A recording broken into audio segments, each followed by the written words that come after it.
Hello, this is Samantha Shares. This episode covers the Defense Credit Union Council's letter to NCUA's Chairman Todd Harper regarding his support for imposing Community Reinvestment Act on credit unions. The following is an audio version of that letter. This podcast is educational and is not legal advice. We are sponsored by Credit Union Exam Solutions Incorporated, whose team has over 240 years of national credit union administration experience. We assist our clients with NCUA so they save time and money. If you are worried about a recent, upcoming, or in process NCUA examination, reach out to learn how they can assist at marktrickle.com.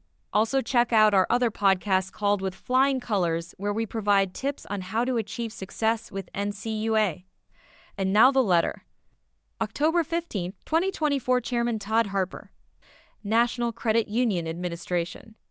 Dear Chairman Harper, our members noted your recent social media posts and comments indicating support for imposing Community Reinvestment Act CRA provisions on credit unions and soliciting input on the issue.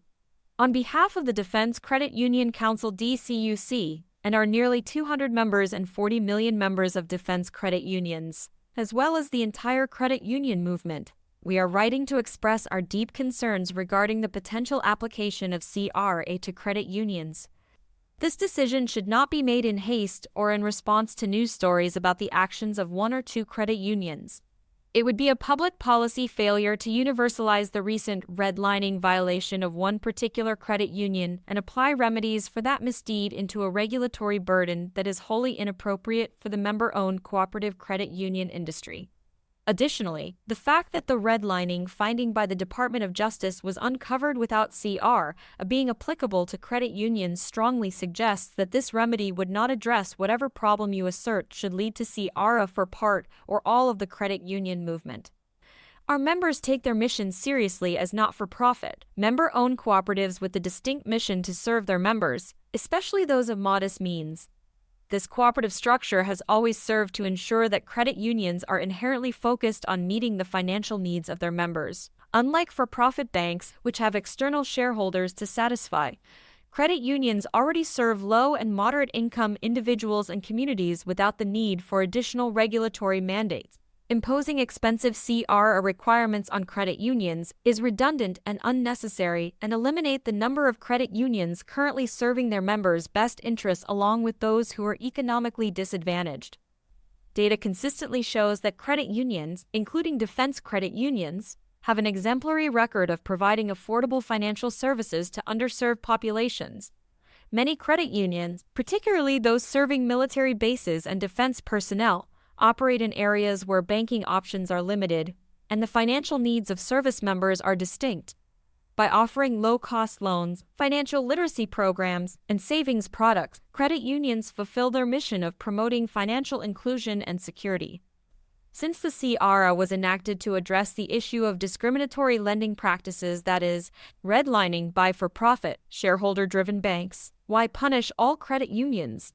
Credit unions, by definition, do not engage in the practices that CRA was designed to combat.